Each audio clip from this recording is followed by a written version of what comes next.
boy Niner Faithful. How's everyone doing? Hope everyone had a blessed week.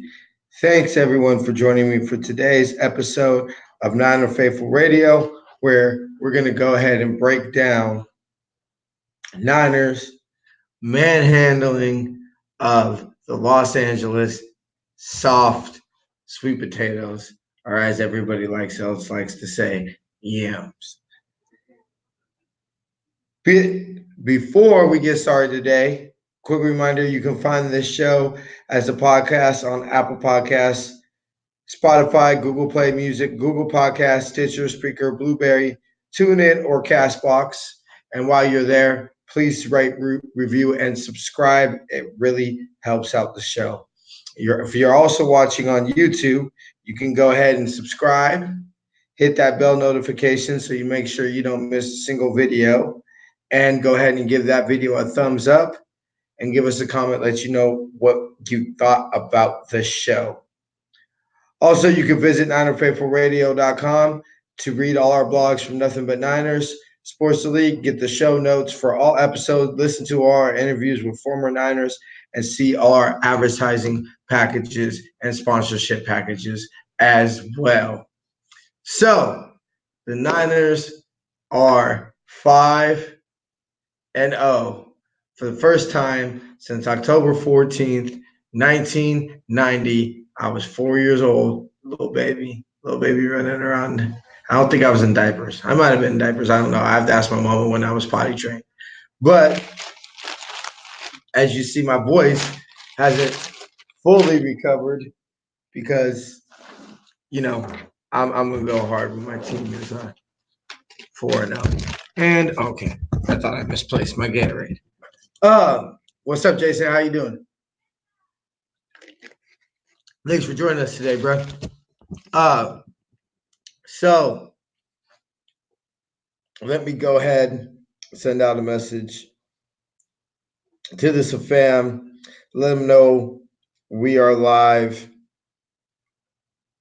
right now, so we can go ahead and get super duper moderator Kim up in here, or admin Kim, or I don't know, but okay. Oh, before we forget, we're going to go ahead and get this out of the way. Our weekly poll, I'm going to go ahead and be contacting the contest winner as soon as we're done with this video.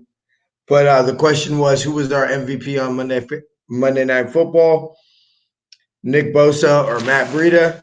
And Twitter, it was by far away. It was even close. It was 96%, 94% Nick Bosa, 6% Matt Breida. And Facebook, it was a little bit closer, but still majority. Nick Bosa at 73%, and Matt Breida coming in at 27%. A quick reminder to participate in our weekly polls if you would like to win. For prizes each week on Facebook and Twitter, we have a weekly poll question where all you have to do to win is vote and either follow us on Twitter or like us on Facebook. Twitter is Niner Faithful R, and Facebook is at Niner Faithful Radio. So, as I was saying before we got into that, it's the first time since 1990 that we are 5-0, and only the fourth time in the team's franchise history.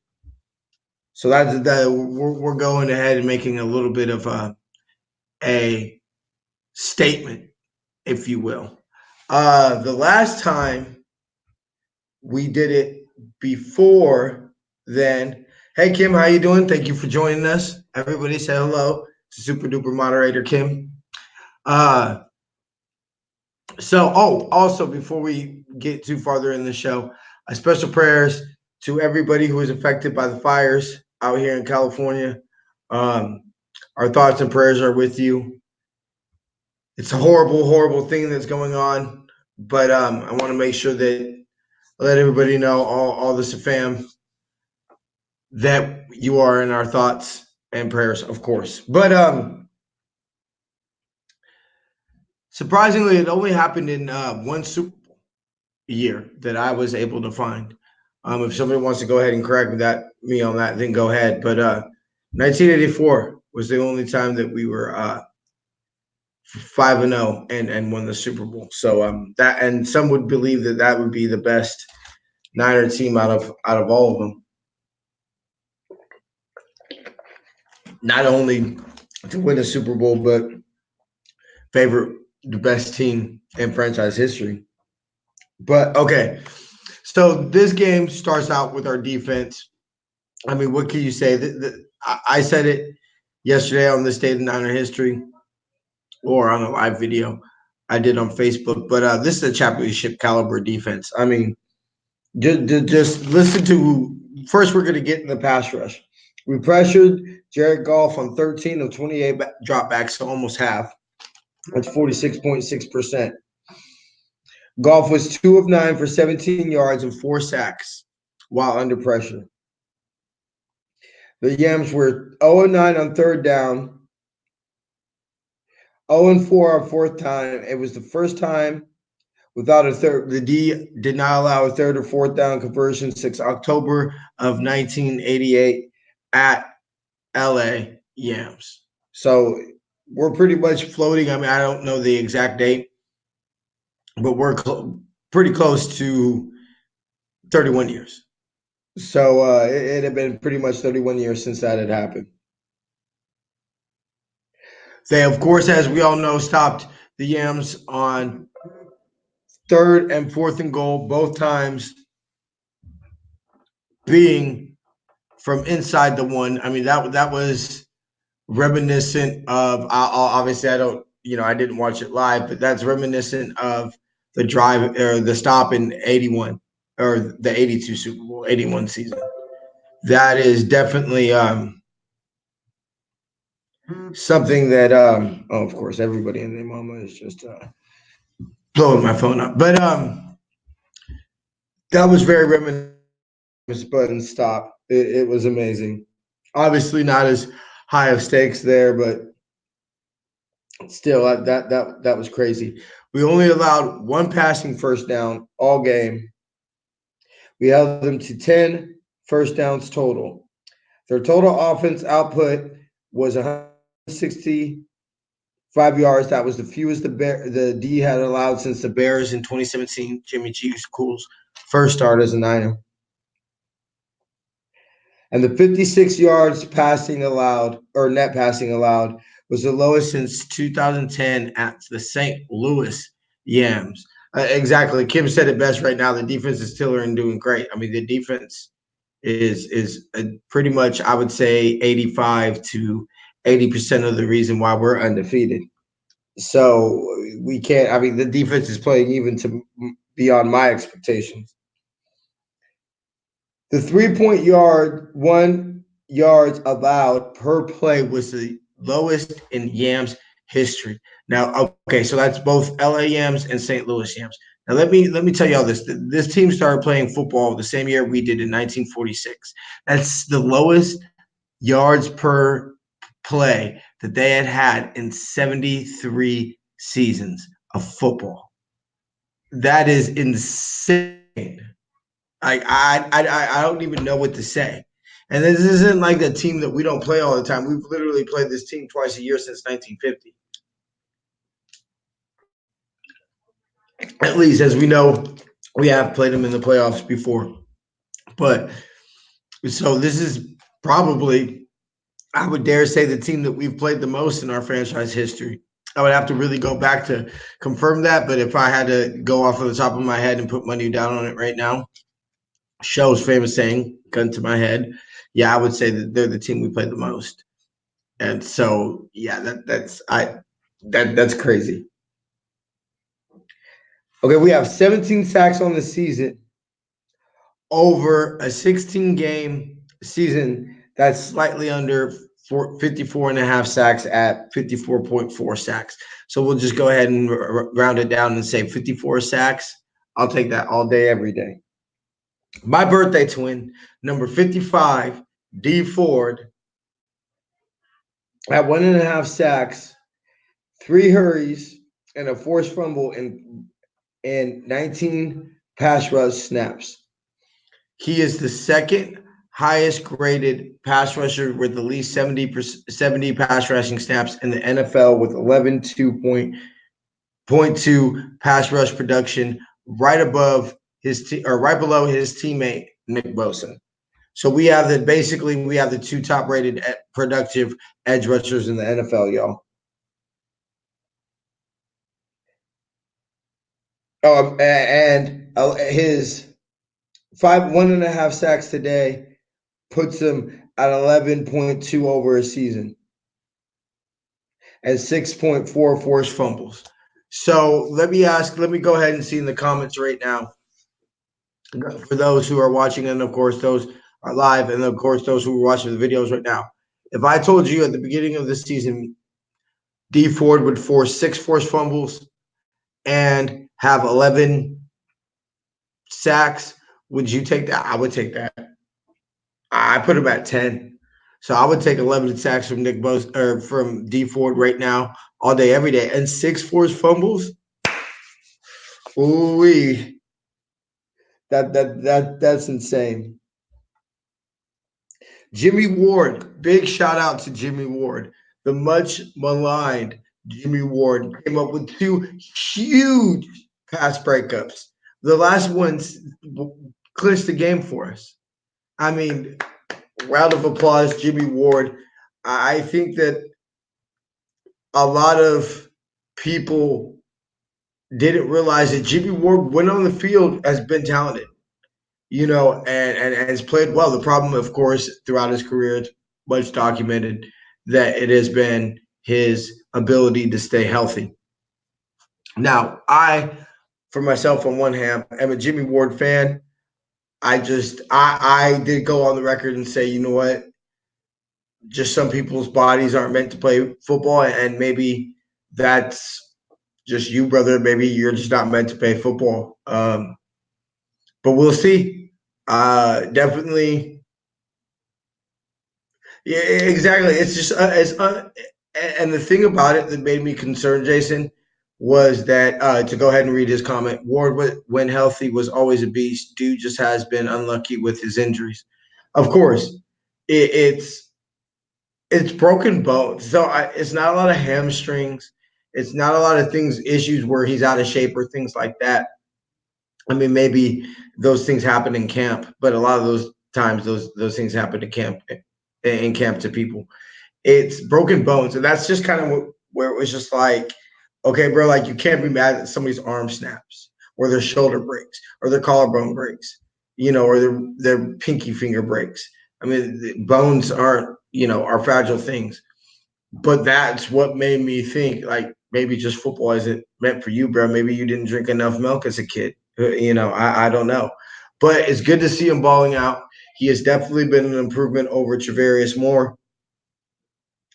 The scenario worked out like I thought it was. This is why I thought Travarius Moore should get the chance, obviously because of whatever he was able to do in the preseason and training camp, but also because I thought it was going to be easier to ride the hot hand of Travarius Moore and let Jimmy Ward come off the bench than it would have been to start Jimmy Ward, have Jimmy Ward get injured, and then have to go to Travarius Moore. So the scenario worked out of why I thought that he should get the start. Obviously, it didn't work out. We went ahead with Jimmy Ward. That's not to say that Travarius Moore is not going to be our starting free safety, that he's not going to be a good safety. That's just to say he needs more seasoning. And hey, when you're Jimmy Ward's backup, you're only a play away. Nobody knows that more than Jimmy Ward's backups. Okay, so now getting to the offense, we were 8 of 17 on third down. We ran 76 plays, 41 rushes, 35 pass dropbacks, 99 yards rushing. So that was a pretty low output. The Yams seemed to have us. Now, a lot of that was in the third and fourth quarter when they knew that we were trying to run the ball to shorten up the game. So I'm not going to necessarily blame that just on the offensive line or the running backs. I mean, a lot of that was they knew that we were running the ball. And I think they clearly came in with the game plan of saying, hey, we're going to stop the run. And Jimmy Garoppolo is just going to have to beat us with his arm. which we'll get into in a little second on my opinion of Jimmy G. Cool. Kettle Corn. Yeah, what can you say about the best tight end in the league? He's a beast. He got 8 of 9 targets. Now, it was 8 of 8. The question being that pick that Jimmy G. Cool threw in the end zone, was it to Deebo Samuel? Was it to George Kittle? Kyle Shanahan said it was to George Kittle, and the reason that he didn't blame Jimmy G. Cool on it is because George Kittle was held, and that affected the timing of the route. I rewatched the replay, and I think maybe even like Deebo stopped. And so maybe if he would have continued on, even if it was a target to him, at least it would have not let Peters just kind of drift back like that. And he would have had to stay on Deebo, or Deebo might have been able to fight him and punk him for the ball. And so I'm putting that on Deebo. Obviously, we need the flag throw there. That is at least illegal contact, defensive holding. So, bad on the refs, but, whatever, doesn't matter. We beat them and we beat the Yams. So, do we get 2 wins for that?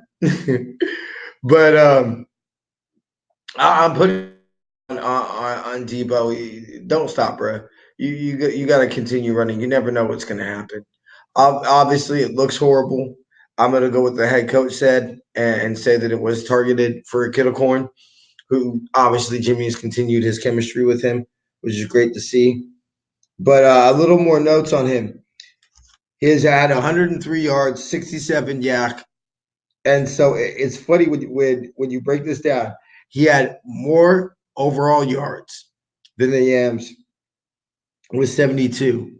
And if you would take their net passing, which was 56, he had more yards after the catch than their net passing all day. That is insane. It's a 10 straight game with 50 plus yards, second longest streak in the NFL next to Zach Kelsey. And it is the longest streak in franchise history since Jerry did it from 95 through 96.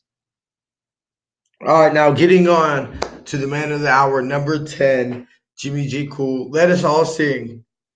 First, we have to do it. I forgot about it because it's not Monday, but we're still going to do it today, even though 24-hour rule, but still. Victory Tuesday. Victory Tuesday. Hey. Now, let us all sing my anthem that I have been singing every week. We're 5-0 every time I sing it. Jimmy is our king. He'll win us our sixth ring. And on that day, the faithful sing, Jimmy is our king. Yes, that's right, because all he does is get the dubs. They get this. Jimmy G. Cool gets this. I love it. But he was 24 of 33 for 72.7 completion for 425 yards and a pick with no touchdowns. But to me, it's they always say this is where I think Jimmy G. Cool comes in, and the game manager tag. I mean, we're going to touch on that in a second, but yeah, great point. But to me, it's they always say the third down is the quarterback down, and that's the key down in all the most important down in all of football, really. And Jimmy was on third down passing 7 of 9 on third for 5 first downs. One that was able to when they were able to get the went for it on fourth down and were able to get the fourth down. Which, by the way, we are number one ranking in first down or fourth down conversion percentage at 100%. But he is ranked third in QB passing third down efficiency. So he's about a 70% completion percentage. He's 5-0, 13 and 11 and 2 as a starter. He's got 2 5-game winning streaks, which the statistics are relatively similar. Now his passing yards were higher in 2017, but that's because we didn't have a solid running game. It's I think what people are getting upset and frustrated about is Jimmy G cool. They're not seeing him throw for 5 touchdown passes and 450 yards or 350, 400, 450, whatever, like Patrick Mahomes. But that's not what we need Jimmy G cool to be. Why are you going to mess with it when it's not fixed? He's clearly not fully back from his ACL. He's healthy enough to play, and I don't think it affects him that much. But I think that just as far as the lack of experience he was able to get last year is coming back. Now, as the season progresses and we start playing New Orleans, teams of high potent offenses, I think you're going to see him throw for his 350 yards and 5 touchdowns or whatever. It's why are we complaining when he's 5-0? I mean, did he cost us the game? No, he didn't cost us the game. Has he cost us the game? No. Do you think he's being? I think he's being a little bit more because he's a gunslinger, and I think he's even being more of a gunslinger because he knows he has the defense that can get him the ball back, and so he's going to take those chances. Now, last little point. One of the last little points. Or one little thing I wanted to highlight was my boy Brunskill. Brunskill only allowed one QB hurry on 36 pass snaps. And so to get to Ken's point, I'm going to go ahead and read the comment. I think considering we had some key players out and still coming away with the W is great. It's nothing more. Can we give a round of applause, a digital round of applause to Kyle Shanahan for being able to scheme and you're missing both of your tackles and your fullback. That's going into the season, I think we all agreed one of the places we could at least afford to get some injuries was on the offensive line. And the two you would probably say we could not afford to lose would be Mike McGlinchey and Joe Staley. And has not come back and bit us in the ass yet. And I think Kyle Shanahan, first of all, Justin School and Daniel Brunskill deserve a round of applause. Kyle Shanahan deserves a round of applause. And Benton, I can't remember his first name, but Benton, our offensive line coach, deserves a round of applause. This is and Ross Dwelly for stepping in for Juice. It's and Talolo for doing his duty to help with Justin School and Daniel Brunskill. But I think that what you're seeing, and this is why I think that we're on our way to, if not this season, possibly this season, but I think we'll win a championship within, I'd say, the next 4 years. And the reason I just throw 4 years out there is because what you see is we have an elite play schemer and caller. We have a quarterback that can play in the system and has the ability and the talent to do the things necessary to be a franchise quarterback. We have an elite running game. We have an elite young defense. We have building blocks that can be sustained for years to come.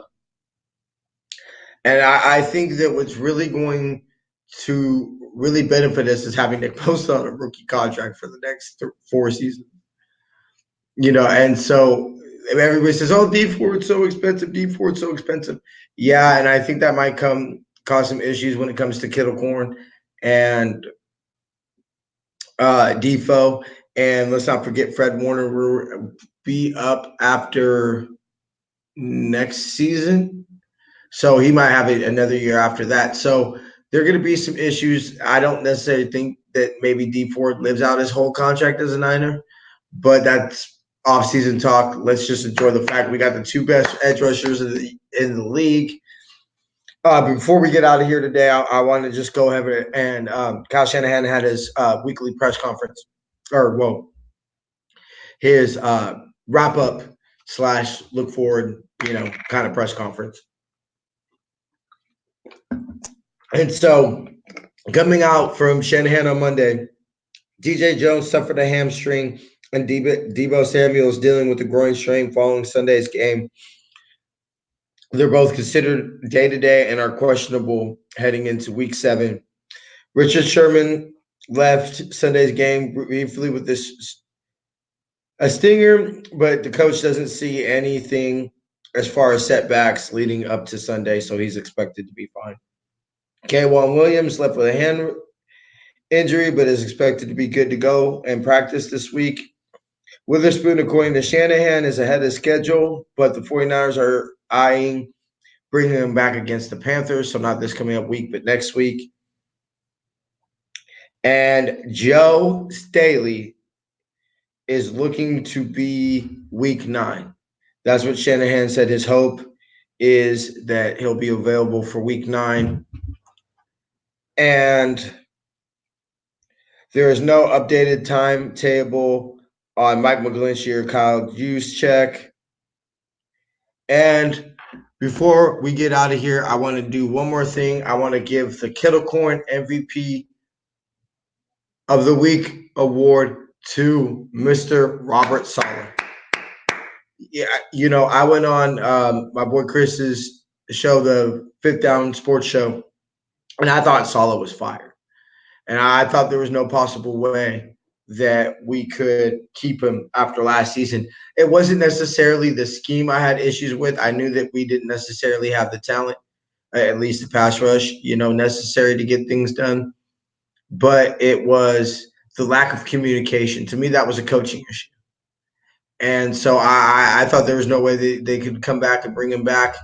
But it's kind of funny that people are talking about how we're going to lose him as a head coach. He was about to be fired and never be hired in the league after this last year. And now people think we won't even keep him after this season because he'll be a head coach.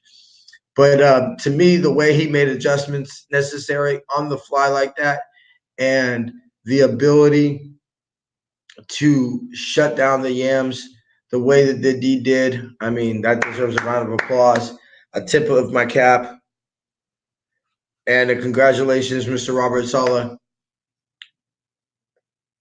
Thank you so much for making our D great. Can't wait to see how we can get better and improve week after week. So, but before we get out of here today, it's almost that time, y'all. But before we get out of here today, I want to remind everybody to join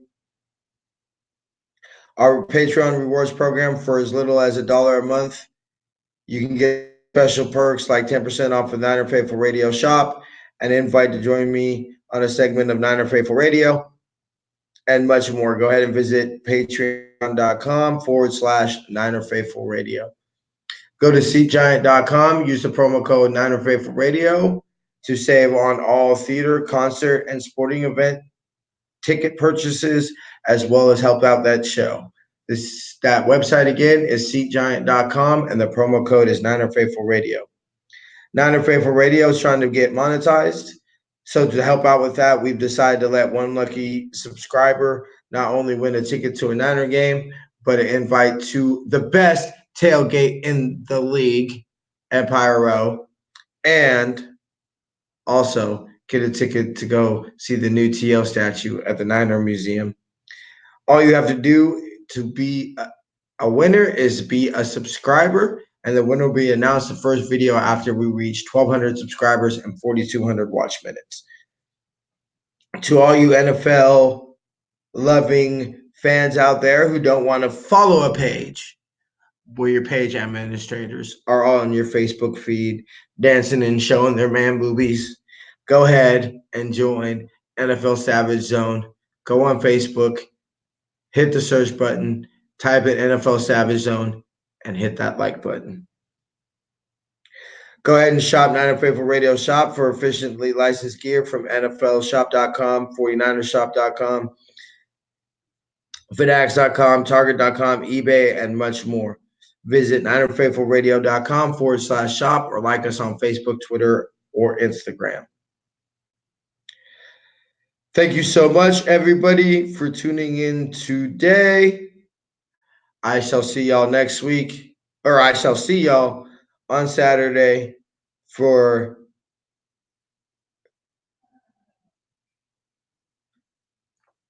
this date in Niner history. Till then, I shall see y'all. Faith, love, and happiness. Go Niners.